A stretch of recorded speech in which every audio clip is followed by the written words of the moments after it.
Olá pessoal, tudo bem? Hoje eu vou falar de um assunto que tira o sono de muita gente por aí, que é a segregação de funções.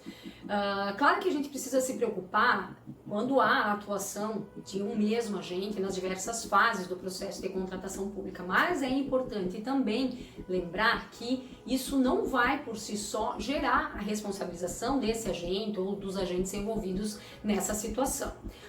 O princípio da segregação de funções é uma diretriz de controle. Então, basicamente, para atender esse princípio, nós precisamos atribuir a pessoas diferentes dentro do processo, agentes públicos diferentes, as funções de autorização, aprovação, execução, controle e contabilização dentro de um mesmo processo, relativas a um mesmo processo. Qual é o objetivo? Que com isso as chances de ocultação de falhas, de erros que sejam prejudiciais ao processo, prejudiciais aos resultados desse processo, ou até mesmo que configurem fraudes dentro desse processo, acabem acontecendo, né, movido pelo interesse dos agentes que estão envolvidos nessas situações, né? Essa é a ideia que precisa ser levada em conta quando nós falamos no princípio de segregação de funções aplicado ao processo de contratação pública. O processo de contratação pública tem 3 fases distintas, que são o planejamento, a seleção do fornecedor e a execução do contrato. A rigor, né, nós teríamos dentro de um mundo ideal que preservar essas atividades de autorização, execução, controle, contabilização, né, dentro da atribuição de pessoas, de agentes diferentes.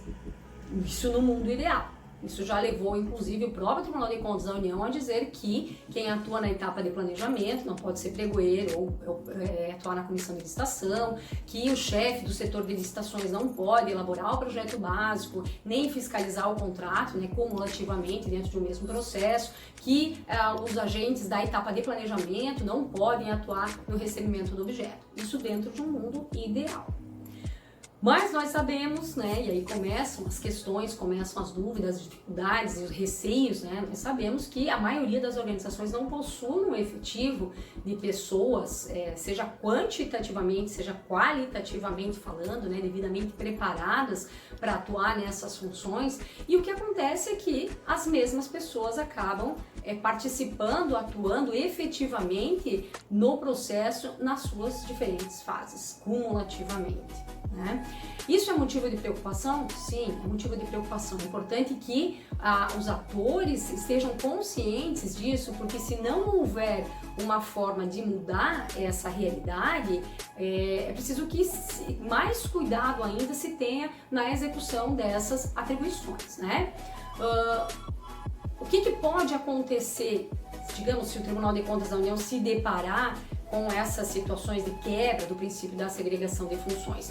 A rigor, o que acontece é um apontamento, o Tribunal dá ciência à organização de que existe essa impropriedade, né? Então é uma falha de governança.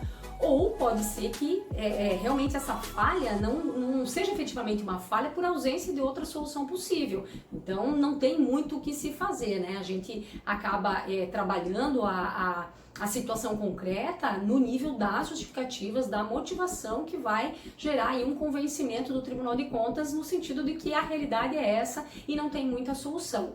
A responsabilização, por sua vez, ela vai ocorrer quando?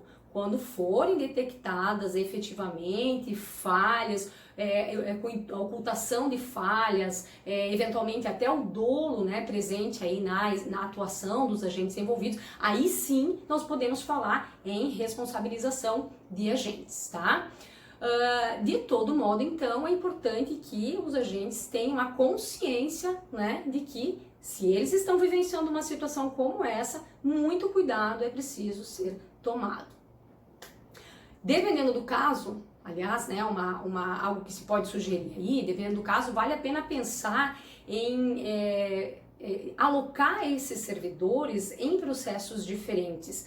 Então vamos imaginar que vocês têm 3 pessoas atuando dentro de um setor de compras, são responsáveis por todos os processos, desde o seu início até o final. Vamos alocar essas pessoas em fases distintas dos processos, de modo que elas não atuem em mais de uma fase dentro de um mesmo processo. E aí a gente consegue, de certa forma, preservar, né, essa ideia principal aí do princípio da segregação de funções. Para quem especificamente obedece à instrução normativa número 5, a gente tem lá uma regra clara, né, de que o fiscal do contrato ele pode ser já de início indicado para atuar, para participar da etapa de planejamento da contratação. Qual é o objetivo da instrução normativa, dessa instrução normativa quando criou esta regra? Diminuir a simetria de informações entre os agentes das diferentes fases. Ou seja, as pessoas vão estar inteiradas de todas as informações necessárias para cada qual executar as suas atividades, principalmente o fiscal, né, que não vai pegar lá na frente o contrato, né, sem ter conhecimento de todas as dificuldades que estão envolvidas, enfim, das peculiaridades da execução do objeto e tudo mais. Este objetivo, ele já é cumprido com a mera participação do fiscal.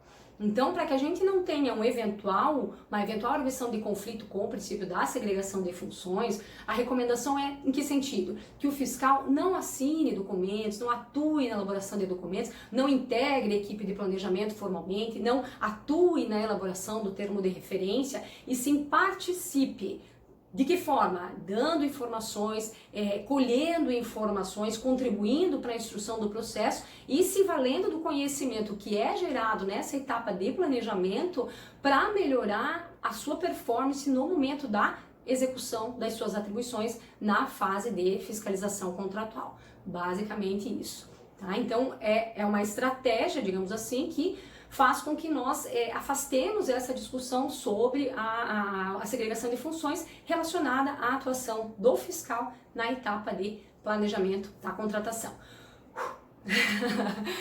Gente, é isso, né? O princípio da segregação de funções a gente tem essa visão geral que é possível passar aqui para vocês. Sempre vão existir questões, sempre vão existir dúvidas. Aliás, né, quem tiver perguntas, dúvidas, considerações, como sempre, deixem aí nos comentários. E a gente se vê no próximo vídeo. Obrigada!